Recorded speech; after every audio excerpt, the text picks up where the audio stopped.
कैसे हो आप लोग। तो आज की क्लास में आप लोगों का स्वागत है। और आज हम लोग शुरू करने वाले हैं। आज की क्लास में हम पढ़ेंगे शंकु के बारे में।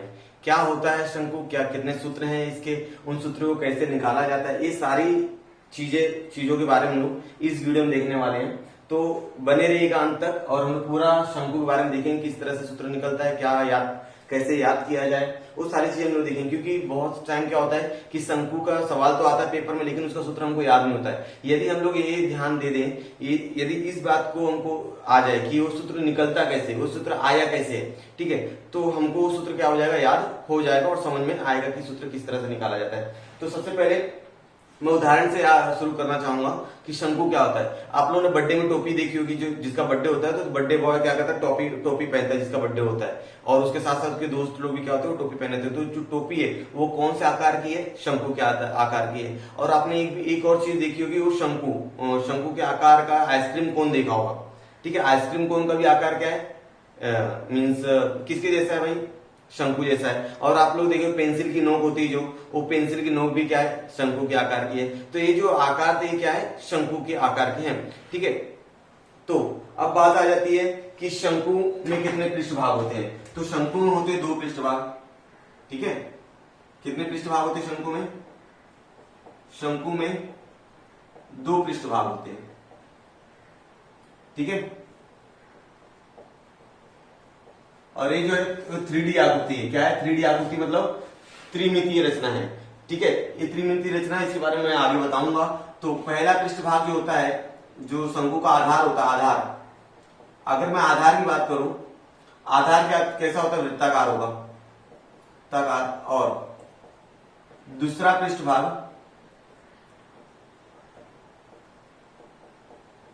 वक्राकार होता है। चलो बच्चों, तो मैं यहां पर एक शंकु का आकृति बना देता हूं, आपको और आसानी होगी समझने में। ये हमारा है शंकु, ठीक है। इस तरह की रचना को क्या कहा जाएगा, शंकु कहा जाएगा, ठीक है। तो समझ में आ गया। चलो, तो इस शंकु के 2 पृष्ठभाग है। एक नीचे वाला पृष्ठभाग, इसको कहा जाता है वृत्ताकार है, और ये जो घुमावदार भाग है इसको वक्राकार पृष्ठभाग कहते हैं। तो 2 पृष्ठभाग है शंकु के। और हम बात करें तो ये अगर नीचे वाला भाग वृत्ताकार है तो वो हो जाएगा वृत्त, मतलब यहाँ पर हो जाएगा वो त्रिज्या का काम करेगा। किसका काम करने वाला, त्रिज्या। तो इसको हम लोग कहेंगे त्रिज्या। क्या कहेंगे बच्चों, त्रिज्या कहेंगे, त्रिज्या, जिसको इंग्लिश में कहते हैं रेडियस, ठीक है, रेडियस। और ये जो रहेगी आपकी ऊंचाई रहेगी, क्या रहेगी, लंब ऊंचाई, हाइट कहा जाता है इसको, हाइट, ऊंचाई, जिसको h द्वारा डिनोट करेंगे, ठीक है। और ये जो ऊंचाई है, तिरछी ऊंचाई, इसको क्या कहा जाएगा, तिरछी ऊंचाई कहा जाएगा। क्या कहा जाएगा बच्चों, तिरछी ऊंचाई, इसको कहा जाता है तिरछी ऊंचाई है, तिर्यक ऊंचाई बोल सकते हो आप लोग, तिरछी ऊंचाई बोलिए, तिरछी ऊंचाई। और इंग्लिश में इसको बोलेंगे, इसको अच्छा दर्शाते कैसे, एल द्वारा दर्शाते हैं। जो तिरछी ऊंचाई होती है उसको एल द्वारा दर्शाया जाता है, और इंग्लिश में इसको बोलते हैं स्लैंट हाइट, ठीक है। ये तो आपको शंकु समझ में आ गया।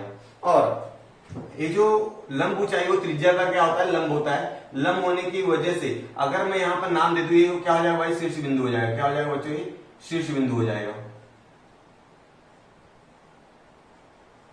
शीर्ष बिंदु, ठीक है। वो आपका हो गया शीर्ष बिंदु हो गया। इसको इंग्लिश में वर्टेक्स कहते हैं। क्या कहते हैं, वर्टेक्स, ठीक है। तो ए शीर्ष बिंदु का नाम अगर मैं ए दे दूं, और इसका नाम जो केंद्र उसका नाम बी दे दूं, इसका नाम सी दे दूं, तो त्रिभुज एबीसी क्या हो जाएगा, वो त्रिभुज एबीसी जो हो जाएगा वो 90 अंश का त्रिभुज हो जाएगा। क्या हो जाएगा, 90 अंश का कोण, एबीसी बोल दीजिए, 90 अंश का कोण बन जाएगा, ठीक है। और वहां पर लगने वाला पाइथागोरस का प्रमेय, ठीक है। चलो, अब ये जो त्रिभुज है, अगर मैं यहां से काट दूं, एबीसी से मैं क्या कर दूं, यहां से काट दूं, तो ये मेरा एक त्रिभुज बन जाएगा। क्या बन जाएगा, त्रिभुज बन जाएगा। अगर मैंने यहां से क्या किया, इस शंकु को कट किया, कट कर दूंगा, तो यहां से मेरा क्या बन जाएगा, त्रिभुज बन जाएगा। समझ में आ रहा है, ठीक है ना। ये अगर आप यहां पर काट दो उसको, तो आपका क्या बन जाएगा, त्रिभुज बन जाएगा, ठीक है। ये द्विमितीय रचना हो गई, 2D पिक्चर हो गया इसका। तो 2D पिक्चर से क्या बना, इसका 3D पिक्चर बना, द्विमितीय रचना से त्रिमितीय रचना बन गई। तो शंकु का अगर द्विमितीय रचना किसी ने पूछा तो क्या रहेगा, त्रिभुज रहेगा। यदि और शंकु का जो निचला इलाका है, जो निचला हिस्सा है, वो किसके जैसा भाई, वृत्त के जैसा है, ठीक है। निचला हिस्सा जो है वो वृत्त के जैसा है। और इसको क्या कहा जाता है बच्चों, इसको कहा जाता है परिधि। क्या कहते हैं इसको, परिधि कहते हैं। और परिधि का जो सूत्र होता है वो होता है 2πr, जिसको इंग्लिश में सरकमटेंस बोलते हैं।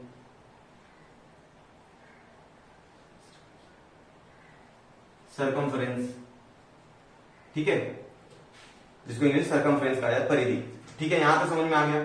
चलो, अगर मैं इस शंकु को वापस से कट करूं, वापस से इसको कट करूं पूरा, तो मेरा ये जो रचना है कुछ इस तरह से दिखेगा।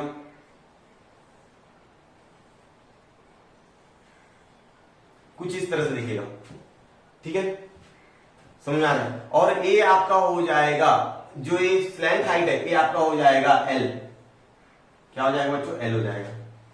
ठीक है, इसको कट करोगे तो ये जो तिरछी ऊंचाई है ये इधर घूम के चली जाएगी और बीच में रहेगा आपका एच, और ये आपका हो जाएगा जो कटा हुआ है, ये आपका जो है ये वृत्त था। ठीक है ना, ये तो इसका परिधि हो जाएगा 2πr। 2πr, ठीक है, यहां से लेकर यहां तक का जो डिस्टेंस रहेगा वो 2πr रहने वाला है। समझ में आ गया।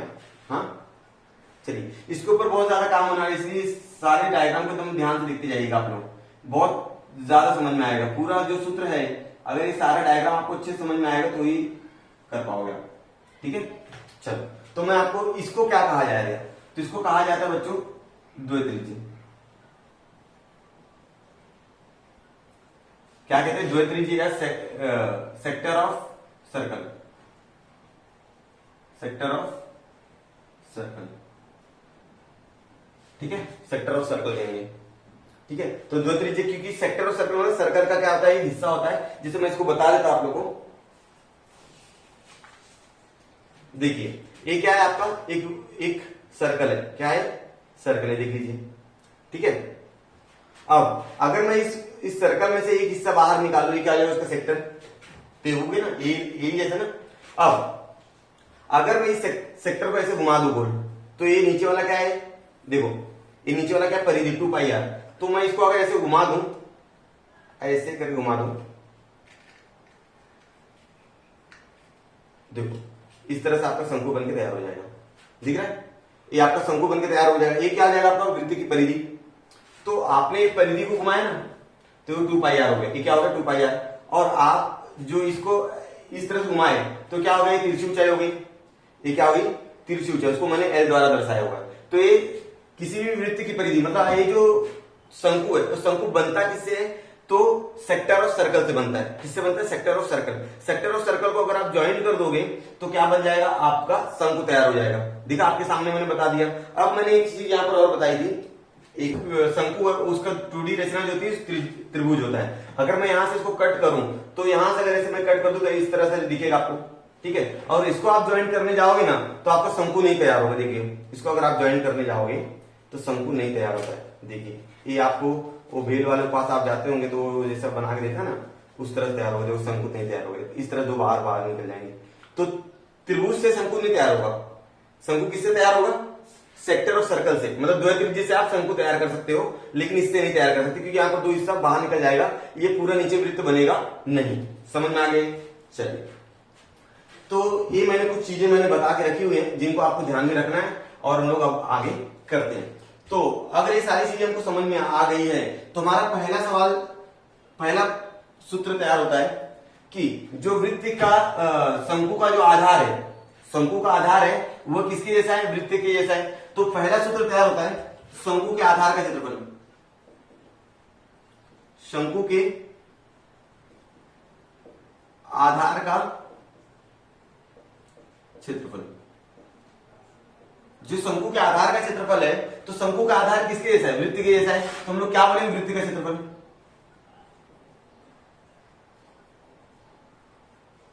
वृत्त का क्षेत्रफल। अब भाई वृत्त का क्षेत्रफल क्या होता है, pi r square. Pi r square, तो इसको इंग्लिश में क्या बोलेंगे, area of base of, area of base of cone. ठीक है, तो शंकु के आधार का क्षेत्रफल क्या हो जाएगा, पाई आर स्क्वायर हो जाएगा, क्योंकि शंकु का आधार जो है वो वृत्त के जैसे दिखता है, और वृत्त का जो सूत्र है वह हमारा पाई आर स्क्वायर है। ठीक है, वृत्त के क्षेत्रफल का फॉर्मूला क्या है, पाई आर स्क्वायर। ठीक है ना, ये छोटी क्लास में आपने सीखा होगा।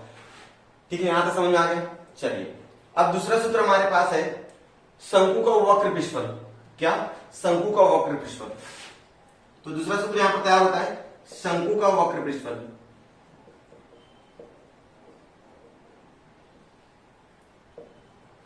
वक्र पृष्ठफल, ठीक है। तो शंकु को वक्र पृष्ठफल को इंग्लिश में क्या कहा जाएगा? Lateral surface area. Lateral surface area of cone. Lateral surface area of cone, ठीक है। चलिए, तो lateral surface area of cone कैसे निकाला जाता है वो ध्यान देंगे हम लोग। अब मैं थोड़े समय के लिए यहां पर मिटा देता हूं, थोड़े समय के लिए। ये द्वित्रिज्य हमारा है। लेटरल सरफेस मतलब आपको क्या चाहिए? खाली आपको घुमावदार चाहिए, नीचे का नहीं देखना। मतलब ये नीचे जो वृत्त है ना, इसके बारे में आपको नहीं सोचना है, नीचे का आपको एरिया नहीं चाहिए, आपको खाली घुमावदार जो है उसका क्षेत्रफल चाहिए आपको, ठीक है। चलिए तो हम लोग निकालते हैं इसको। अगर मैं एक सूत्र कैसे निकलेगा उसको मैं तरीका बता रहा हूं। अगर मैं इस द्वित्रिज्य को अलग अलग भाग कर दूं, क्या कर दूं? यहां से ऐसे अलग अलग टुकड़े कर दूं, 2 3, तो 1 2 3 4 5, 1 2 3 4, इस तरह से, ठीक है। समझ में आ गई? तो अब यहां पर सबका क्षेत्रफल क्या रहेगा? समान रहने वाला। सबका क्षेत्रफल क्या रहने वाला बच्चों? समान रहने वाला है। तो देखिए यहां पर मैं ये एक एक छोड़ के मैं क्या करूंगा? कलर करूंगा। यहां पर आपको ज्यादा बड़ा बड़ा तो दिख रहा होगा, लेकिन ये मान के चलिए सबका क्षेत्रफल क्या है? समान है। मैंने स्केल से खींचा होता तो बराबर आता, ठीक है। चलिए, ठीक है।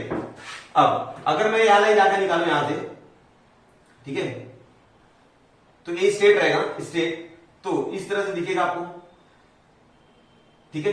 और ये जो है इसको उल्टा करके यहां पे लिख दूं मैं, मतलब बना दूं। ये जो है दूसरा वाला, ये पहला वाला है, ये दूसरा वाला है। अगर मैं इसको यहां पर बना दूं तो देखो मेरा कैसे डायग्राम बनेगा।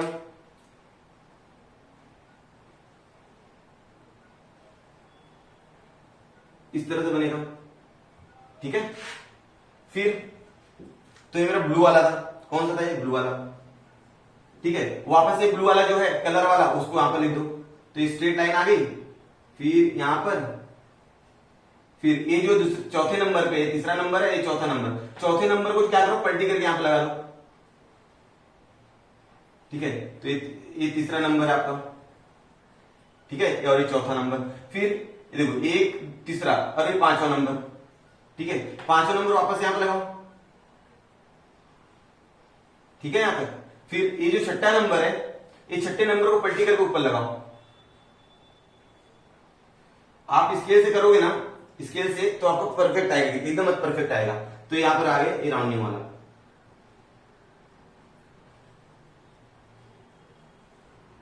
ठीक है। तो अब क्या मैं बताना चाहता हूं आपको, ध्यान दो। एक किसके जैसा दिख रहा है? अगर मैं इसकी बात करूं तो ये दिख रहा होगा आपको आयत के जैसा। किसके जैसा दिख रहा है बच्चों? आयत के जैसा दिख रहा है। मतलब अगर मैं द्वित्रिज्य को अलग अलग हिस्से में कर दूं और सब हिस्से को अल्टरनेट क्या करूं? जोड़ दूं, ठीक है। पहला वाला है सीधे करा तो दूसरा वाला क्या है? उल्टा करके जोड़ दिया। फिर तीसरा वाला सीधे रखा, चौथा वाला उल्टा करके जोड़ दिया। तो उस तरह करने पर मुझे क्या मिलता है? मुझे मिलता है कि इसका जो कलर वाला आधा पोर्शन है, आधा पोर्शन नीचे चला जाता है और आधा हिस्सा ऊपर चला जाता है। मतलब ये जो नीचे वाला है इसका आधा हिस्सा ऊपर चला जाता है, आधा हिस्सा नीचे, और नीचे वाला हिस्सा जो है 2 पाई आर है, ठीक है। अब 2 पाई आर को मैं आधा करना चाहता हूं, क्योंकि आधा ऊपर जा रहा है आधा नीचे, तो पाई आर बच जाएगा। तो पाई आर आपका गया नीचे और पाई आर गया आपका ऊपर। पाई आर आपका गया नीचे और पाई आर गया आपका ऊपर। समझ में आ गया?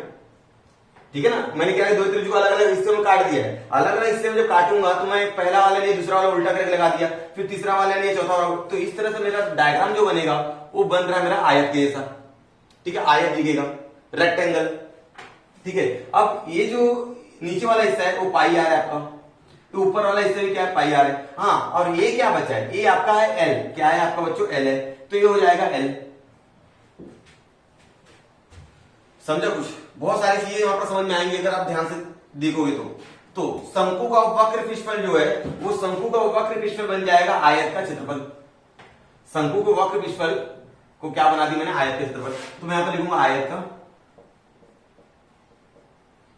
क्षेत्रफल। तो बच्चों आयत का क्षेत्रफल क्या होता है, लंबाई गुणे चौड़ाई, लंबाई गुणे चौड़ाई, ठीक है। और ये क्या बच्चों, ये चौड़ाई है और ये क्या है, लंबाई है। तो पाई आर गुणे एल, तो फॉर्मूला बन गया पाई आर एल, ठीक है। फॉर्मूला क्या बन गया, पाई आर एल।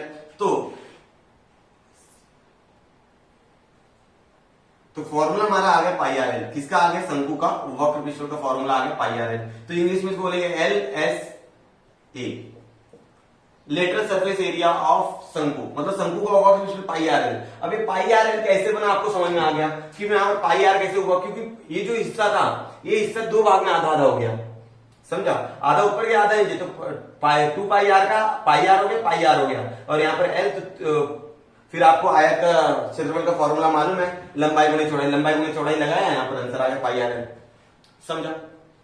अब अगला फॉर्मूला हमारे पास है शंकु का संपूर्ण पृष्ठफल।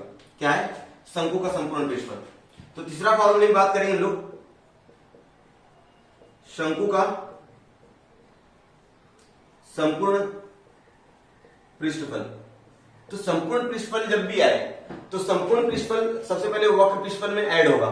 संपूर्ण पृष्ठफल की बात करेंगे तो देखो, ये जो होगा ये राउंडिंग वाला मतलब वक्र पृष्ठफल, वक्र पृष्ठफल, और नीचे जो ये वृत्त है ना इसका पृष्ठफल, मतलब पूरा चाहिए आपको, वक्र पृष्ठफल भी चाहिए और नीचे जो वृत्त है उसका पृष्ठफल भी चाहिए, उस ऊपर वाले क्षेत्रफल भी चाहिए। पृष्ठफल बोलिए क्षेत्रफल बोलिए, बात एक ही है, या पृष्ठफल बोलो या तो क्षेत्रफल बोलो, एक ही बात है, क्योंकि दोनों की इकाई सेम ही होता है, वर्ग इकाई होती है सबकी।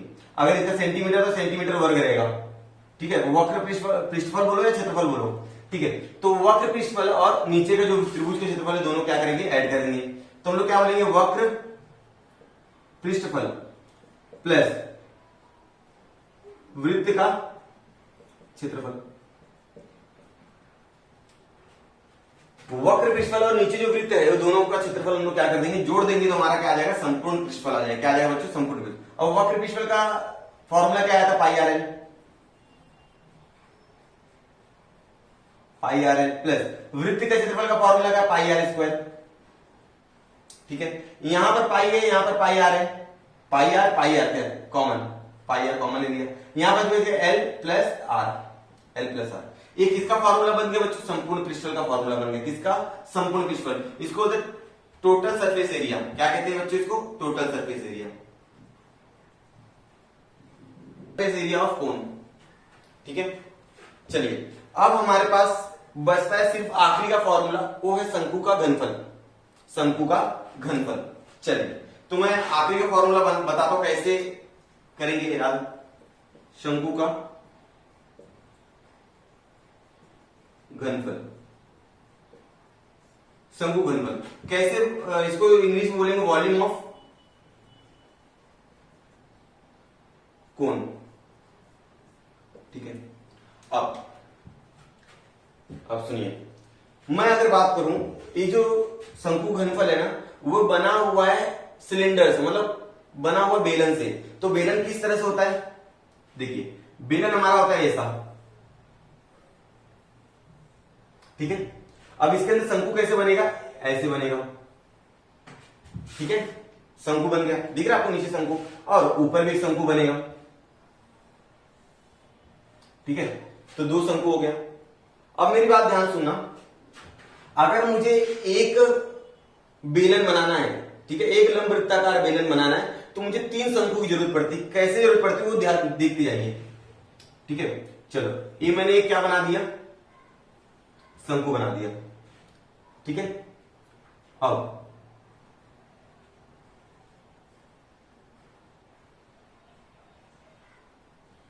एक मिनट,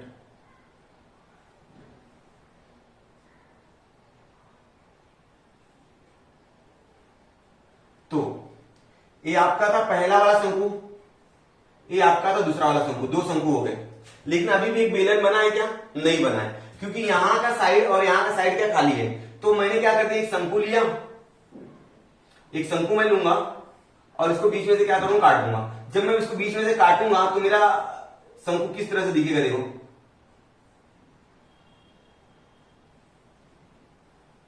ऐसा दिखेगा, ठीक है, इस तरह से दिखेगा। और कैसे दिखेगा, इस तरह से दिखेगा, ठीक है ना, इस तरह से दो शंकु दिखेंगे। अब एक शंकु मैं क्या करूंगा, इसको उल्टा करके यहां पर लगा दूंगा, देखो यहां पर हो गया, यहां पर एक शंकु और एक शंकु लगा देंगे यहां पर। अब बन गया होगा आपका बेलन, क्या बन गया, बेलन। तो क्या समझ में आया बच्चों इससे, इस तरह को समझ में आ गया कि अगर आपको एक बेलन बनाना है तो आपको कितने शंकु की जरूरत पड़ती है, 3। तो जब आप 3 शंकु मिलाओगे तो कितना बेलन बनेगा, एक बेलन बनेगा। तो कहीं ना कहीं यहां संबंध है, किसका संबंध, शंकु के घनफल का संबंध है किसके साथ, बेलन के घनफल के साथ। क्योंकि यहां पर 3 शंकु मिलाने पर क्या बनता है, एक बेलन बनता है। तो बेलन का घनफल कितना है, बेलन का, अब बच्चों सुनो, कितने बेलन बनाना आपको, एक। कितना शंकु चाहिए, 3। तो बेलन के घनफल को 3 कर देंगे, 3 से भाग दे देंगे, क्या बन जाएगा, शंकु घनफल बन जाएगा, सही ना। क्योंकि एक बेलन को बनाने के लिए कितना शंकु चाहिए, 3 शंकु चाहिए। तो 1/3 गुणे बेलन का घनफल, 1/3 गुणे बेलन का घनफल, क्योंकि एक बेलन बनाने के लिए कितना शंकु चाहिए, 3, ठीक है। तो बेलन के घनफल का 3 तीसरा भाग रहेगा शंकु का घनफल। चलिए, तो 1/3 गुणे बेलन का घनफल जो होता है, बेलन का घनफल क्या होता है, पाई आर स्क्वायर एच। तो हो गया 1/3 पाई आर स्क्वायर एच, ठीक है। ये मैंने बता दिया किसका, शंकु का घनफल। अब बेलन का घनफल कैसे आता है, आपको मालूम है कैसे आता है भाई, नीचे क्या है, वृत्त है, ठीक है, और ये क्या है, उसकी ऊंचाई है, ये क्या है, उसकी ऊंचाई, और नीचे क्या वृत्त है। तो वृत्त का क्षेत्रफल क्या होता है, पाई आर स्क्वायर गुणे क्या होता है, एच, पाई आर स्क्वायर गुणे एच। तो क्या बन जाता है, पाई आर स्क्वायर एच, सही है। अब इसके घनफल का तीसरा भाग होता है शंकु घनफल, इसलिए शंकु घनफल बराबर 1/3 बेलन घनफल पाई आर स्क्वायर एच, ठीक है बच्चों। तो ये था आपका शंकु का घनफल, शंकु के जितने सूत्र हैं वो सूत्र के बारे में मैंने बता दिया, किस तरह से सूत्र निकला हुआ है। तो ये पहला सूत्र मैंने आपको बताया, कौन सा, आधार का क्षेत्रफल, शंकु के आधार का क्षेत्रफल। अब दूसरा मैंने क्या बताया, शंकु का वक्र पृष्ठफल बता दिया। तीसरा मैंने बताया शंकु का संपूर्ण पृष्ठफल, शंकु का संपूर्ण पृष्ठफल निकालने के लिए शंकु को वक्र पृष्ठफल प्लस वृत्त का क्षेत्रफल, ठीक है, ये दोनों को ऐड करना पड़ता है। और लास्ट में मैंने बताया शंकु का घनफल, जो शंकु घनफल होता है वह बेलन के घनफल का बटे 3 होता है। बेलन के घनफल के बटे में 3 लगा दीजिए, शंकु घनफल आ जाएगा, ठीक है। तो पूरी कोशिश की आपको एकदम अच्छे से डायग्रामेटिकली समझाने की, एकदम आकृति बना के समझाने की। आई होप आपको समझा होगा। तो अगर कोई डाउट रहे तो मुझे कमेंट सेक्शन में कमेंट करके आप लोग बता सकते हो। और ये थे 4 सूत्र, इन सूत्रों का उपयोग करके आगे आने वाले जो प्रश्न संग्रह रहेंगे, इनसे जुड़े जो सवाल रहेंगे, उन लोग आने वाले प्रश्न संग्रह में, आने वाले पार्ट में हम लोग क्या करेंगे, उसको हल करेंगे। उम्मीद करता हूं दोस्तों आपको पूरा वीडियो समझा होगा, पूरी कोशिश तो की समझाने की। अगर आपको पसंद आया है तो आपको क्या करना है, अपने दोस्तों के साथ इसको ज्यादा से ज्यादा शेयर करना है। और हम लोग मिलते हैं नेक्स्ट वीडियो में।